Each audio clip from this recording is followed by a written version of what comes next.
Hello everyone, welcome back to our channel. Today I'll show you how to use WhatsApp on your PC or laptop quickly and easily.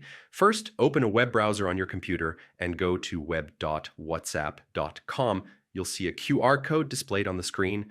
Next, open WhatsApp on your smartphone and go to Settings, then select Linked Devices. Tap Link a device to activate your phone's camera. Now point your phone's camera at the QR code on your computer screen. Hold steady, and your WhatsApp will appear on your PC almost instantly.